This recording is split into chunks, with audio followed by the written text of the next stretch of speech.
Pibimi.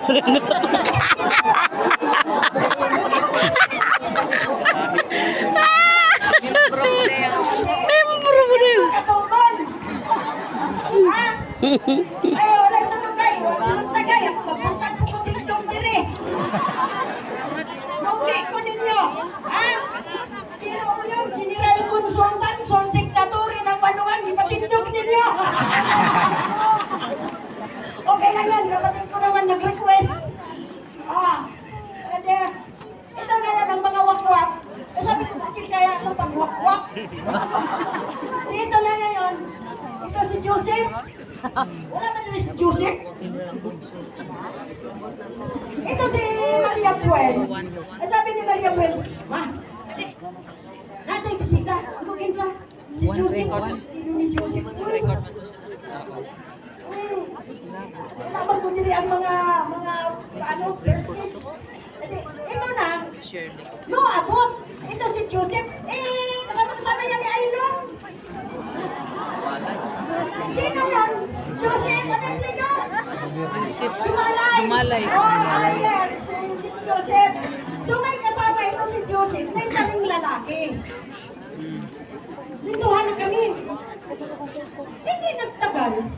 Yung mga kiki, nagpalibot na sa bahay. Kaya sabi ko kay Gwen, baka naman yung bisita natin umo. Sabi naman ni Maria Gwen, hindi manggut mo ma, namayin naman ko na ni Joseph, kung bakit ang mga umo yung nakilagaw. Ito na ang mga umo na, totoo talaga yan. Hindi ito na yun, yung kapitahin namin, saan tumugpa yung umo? Doon sa kabilang bahay. So kita talaga namin na naging aso siya na parang, as in, ano talaga siya?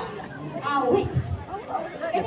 Sabi naman ni Robinson, yung anak ko, Mama, yung kasama ni Uncle Ma, Tuwan. aswang yan. Ito, may bisita tayong aswang. Ito na ko, dahil buwan, ano ba naman ito? Sabi ko kay Joseph, Dong, ano ba kasalanan mo sa mga Dong? Ingong tayo ni Joseph. Sus, Mami, ang book pa naman lamang ng mga ungo nga nung gisundan ko. Nga nung gisundan man ka ng ungo, de. O, ito, itong pa ng tikas balay sa ni Apple. Wala na nang puyumang ko sa pantris. Tapos, maan misulingan na ungo, ang kanang atopian, ibutangan o bagakay.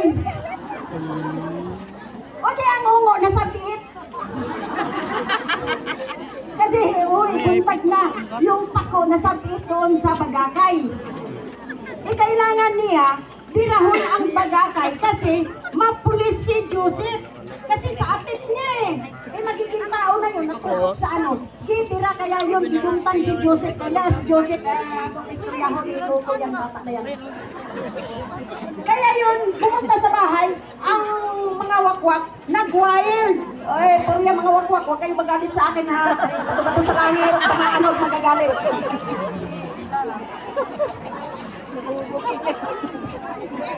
Kwento ito, hindi ito kwento na biro, kundi totoo. Itong kwento.